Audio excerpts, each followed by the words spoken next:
Touching all that stuff about family and dad. If you noticed a distinct lack of superpowered weirdness lately, never fear, because the Umbrella Academy is getting a second season. It's time to get hype and dust off all those fan theories about your favorite characters. Let's take a look at some of the just crazy enough to be true things we could see in the second season, and ideas that may cause you to be unable to look at the first season the same way ever again. There's no such thing as good guys or bad guys. There's just people.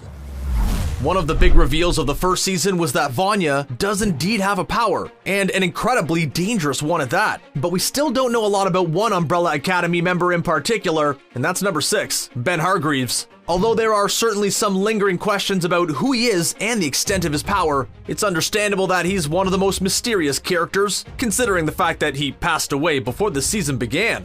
Thanks to Klaus's power, we know Ben is still around to some extent, but some fans can't help but wonder if Ben is really gone as he appears. After all, in the comic Dallas, Klaus passed away but was sent back to Earth. In fact, when he spoke to Luthor afterwards, he seemed to imply that returning to the land of the living isn't that difficult for the members of the Umbrella Academy. Of course, there are lots of differences between the comics and the Netflix series, but could this be a clue that Ben could come back and he's really not gone for good? Maybe he is somewhere between the world of the living and the afterlife, which explains why Klaus communicates with him so easily, and how Ben was able to make physical contact with Diego when he saved him from falling debris. In fact, actor Justin H. Min, who portrays Ben, even brought up the idea that Ben is trapped in the Upside Down from Stranger Things, and that the tentacled monster inside of him is a Demogorgon. Okay, this crossover might be too ambitious, but the idea of Ben existing in some kind of dimension in between life and the beyond does seem pretty plausible based on what we've seen so far.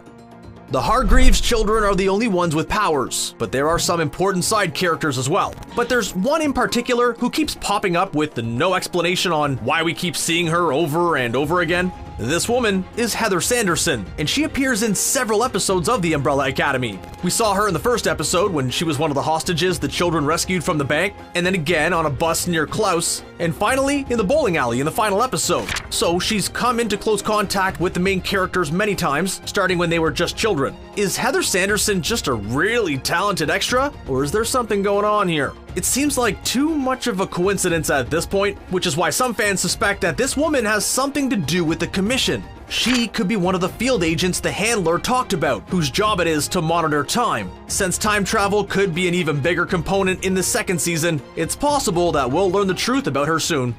The premise of the Umbrella Academy is that in 1989, 43 women in different locations around the world gave birth, despite not showing any pregnancy symptoms beforehand. Sir Reginald Hargreaves accumulated as many of the kids as he could, training them into the superhero team, the Umbrella Academy. Hey, that's the name of the show. Much to his dismay, Reginald only managed to acquire 7 of the kids, meaning that there are 36 still unaccounted for. We don't know who they are, where they ended up, or whether or not they have any superhuman abilities. Since 100% of the Umbrella Academy kids have powers, it seems likely that at least some of the remaining 36 do too. It's actually kind of strange that we don't hear about any of them, but some fans believe this will change in the second season. These kids may have kept a low profile up until this point, but now that the world is in danger, perhaps it'll be time for them to step up and show off their amazing abilities. As much as we're rooting for them, the Hargreaves children failed to save the world in the first season. Their only chance at that point was to jump back in time, although as number 5 pointed out, there's no telling where they will end up. But some fans believe they're gonna go back to the year 1963. Look at it this way. If they only went back a few years, all they would have to do is eliminate Leonard Peabody before he could convince Vanya to stop taking her meds. Of course, they could also prevent Vanya from thinking she has no powers, but that's a whole thing. The point is, if they end up in 1963, their job will be a lot more difficult, and therefore a lot more entertaining to watch. The Umbrella Academy author also claimed that the second season would focus on the Dallas volume, and in that arc, number 5 tries to ensure the elimination of JFK in 1963 to ultimately save the world. It's possible that this storyline could be incorporated into the second season, and the Hargreaves will find themselves trying to change their timeline's present day all the way back in the 1960s. You didn't kill just anybody. We took out anyone who messed with the timeline. Luthor Hargreaves was always Reginald's favorite, but that didn't really do him a lot of good. In fact, it got him sent to the moon on what he later learned was a totally pointless mission. Luther was devastated when he learned that Reginald never read any of his reports, and this challenged his sense of self-worth and relationship with his father. But some fans think that Reginald did have a reason for sending Luther to the moon, and it was to help him connect with his siblings. We know Reginald took his own life to bring his children together, and he was smart enough to know that they tend to bond over their mutual distaste for him. Since Luther grew up idolizing him, maybe he thought hurting Luther would cause him to turn to his siblings for comfort, which is how it actually worked out. We know Reginald wanted the Umbrella Academy to come together and save the world, but how much did he know about how the end would occur? Is it possible that he thought Luther would be safer on the moon than on Earth? I mean, he wouldn't have been since Vanya destroyed the moon, but it's possible Reginald wasn't aware of that detail when he was worrying about the apocalypse. Redditor Master Raconteur suggested that maybe Luther really was his favorite, and he cared about him enough to want to keep him safe, regardless of whether his siblings succeeded in preventing the apocalypse. After our heroes failed to stop the apocalypse, they went back in time at the end of the first season. We already know time travel is tricky, but how many chances are they going to have to get it right? What if instead of simply being sent back in time, they wind up caught in a time loop, forced to replay certain events over and over again until they get things right? The second season could end up with the characters in a Groundhog Day scenario, but with more powers and less, groundhogs. We've seen them fail to save the world once, and if this theory is correct, we could see them fail quite a few more times before the show is over. Reginald Hargreaves isn't a warm and fuzzy kind of guy, and even though he adopted 7 kids, he spent a lot of time helping them develop their abilities instead of developing any kind of loving relationship with them. It's no secret that he was obsessed with their powers, but could he also be the reason they ended up with them in the first place? In the final episode, we saw a flashback of Reginald speaking with a woman who urges him to leave and find someone to love her violin as much as she did. She tells Reginald that the world needs him, and when we see a mysterious yet fancy jar filled with lights, Reginald releases the lights out the window, but we never learn why he did so, or what they were. It seems unlikely that this won't come into play later, and Redditor Jesus Christ Superstar thinks it could be connected to the Umbrella Academy kids. We never learned how the spontaneous pregnancies happened, or why they resulted in children with superhuman abilities. Since Reginald was determined to save the planet, it's possible he set the wheels in motion for securing heroes to prevent the apocalypse. What if the jar of light he released was responsible for causing those pregnancies and the superpowered humans that resulted from them?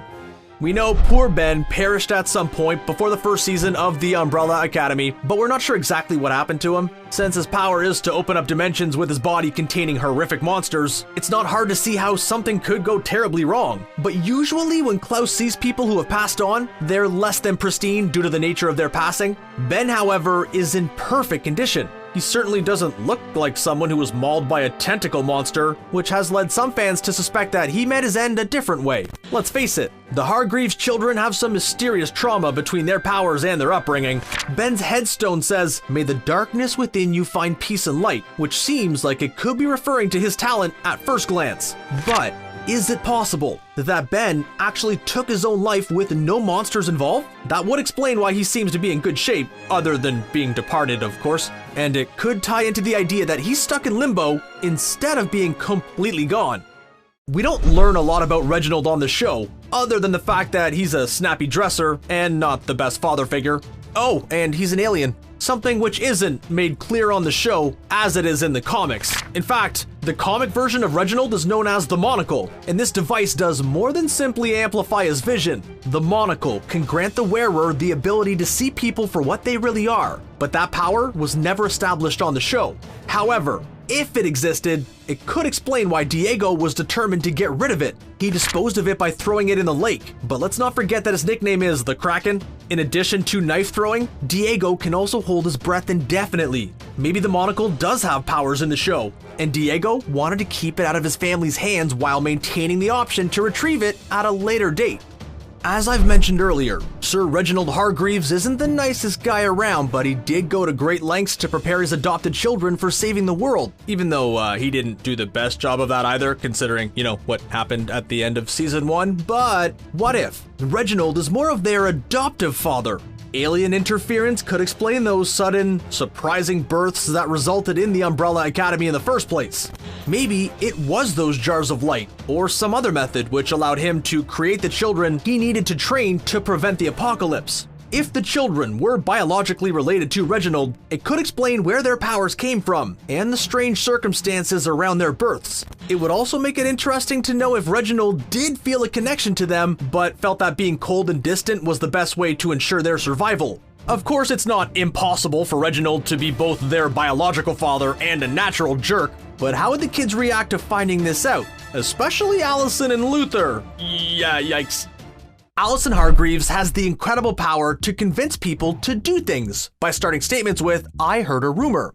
During season 1, she barely survived a confrontation with Vanya, and although she's still alive, she can't speak, which means she can't use her powers. Now, plenty of fans are predicting that she'll regain her powers and the ability to speak in season 2, which seems like a pretty safe prediction, but I think we'll get to see just how far Allison went with her power in the first place. We know Allison lost custody of her child and went through a painful divorce after she was caught using her ability on her daughter. At one point, we heard Allison say, "I heard a rumor that you love me," but we couldn't tell who she was talking to. Some fans suspect that she may have been speaking to Luther and not her ex, as the scene implied. After all, the comic book version of Allison is more manipulative than who we've seen in the Netflix version, at least as far as we know. Will Luther's feelings towards her change now that she can't spread her rumors? Sir Reginald Hargreaves is a distinguished sounding name, but does it hold a clue about the Umbrella Academy? There was a real man named Reginald Hargreaves who was married to a woman named Allison Little. You might recognize her as the inspiration for Lewis Carroll's famous book, Alice's Adventures in Wonderland. Carroll made up the tale to entertain young Alice and named the heroine after her. Is this just a coincidence? Or does it mean something? Could Reginald's wife have been reborn in a body on Earth? A wonderland of sorts compared to their home planet before it got destroyed, at least? Of course, one Redditor had to take this a step further. 78Fanatic88 wondered if Reginald's partner was turned into the faithful Pogo. Okay, maybe that's a step too far, but it will be interesting to see if there are more Wonderland references in season 2 of the Umbrella Academy.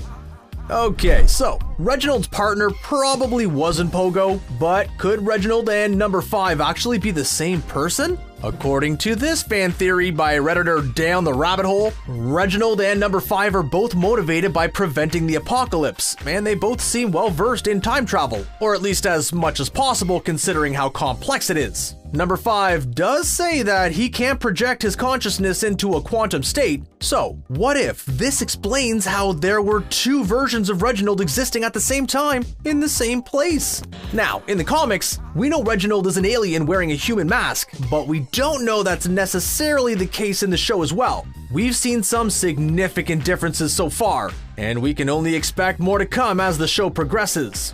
Maybe this fan theory isn't as plausible as it seems, and there is more of a connection between Reginald and number 5 than we realized during the first season. A spatial jump is trivial when compared with the unknowns of time travel.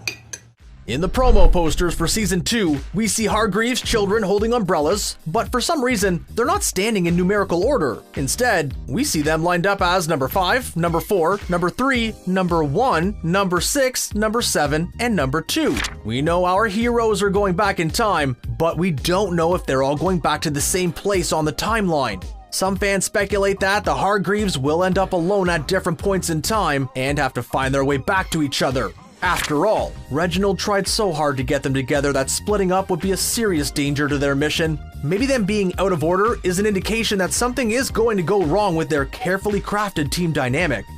While the Umbrella Academy worked to stop bank robbers, the Commission was working on a larger scale project. This organization is responsible for managing the space-time continuum and making sure things happen exactly when they're supposed to. Their agents travel through time in order to ensure everything works out exactly how it should, kind of like in the Cartoon Network classic Time Squad. Could Reginald have had something to do with the creation of the Commission? He wanted to protect the planet, so it's possible he started out with good intentions, but when the Commission tried to ensure the planet would be destroyed, he decided to stand against it by creating the Umbrella Academy. We know Reginald has been around a long time and has a ton of knowledge and experience the average person doesn't. Frankly, the Commission seems like precisely the kind of thing he would be involved with if not a direct founder of. You belong here with us. I don't belong anywhere thanks to you. Are you going to be rewatching the first season to prepare yourself for the second? Take a moment to share your predictions and your own fan theories with us and your fellow fans in the comments section. Stay connected with Screen Rant by clicking on the subscribe button and turning on your notifications. Thanks for watching, and if you're excited for Season 2, make sure to give this video a big thumbs up.